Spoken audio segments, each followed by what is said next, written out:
All right, let's look at the different types of therapy and when and why they might be useful, starting with part 1, the psychoanalytic approach, founded by none other than the psych daddy himself, Sigmund the Silver Fox Freud. Look at that man right there.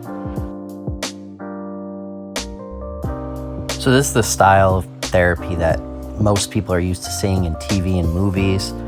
It's a lot more impersonal than a lot of the other forms of therapy. Usually you have the therapist who is kind of guiding you to lead the conversation and talk about things that might be bothering you or presenting difficulties in your life. And they're just sort of reacting to that and steering the conversation in a way that gets you to keep expressing the things going on in your mind.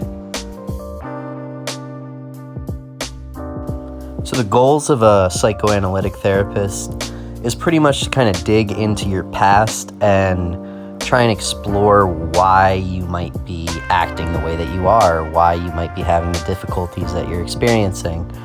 And they do this by, exploring the types of things that you're saying, the way that you choose to talk about situations, and they're just sort of allowing you to surface whatever types of feelings might be lying beneath your conscious awareness, and they're trying to bring that to your conscious awareness and then be able to deal with that and hopefully be able to process and move on from those feelings.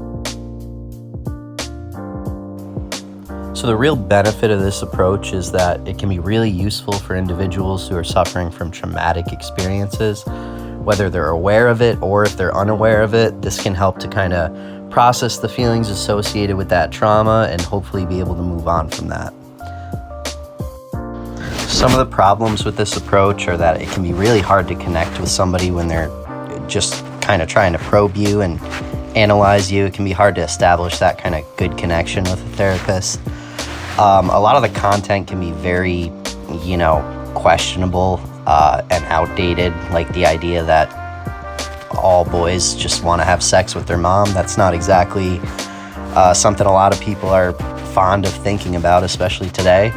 And it also offers a lot less psychoeducation in comparison to a lot of the other approaches. So it kind of takes more time and might not allow you to do that on your own, which is what a lot of people require. Make sure to like and follow for part 2.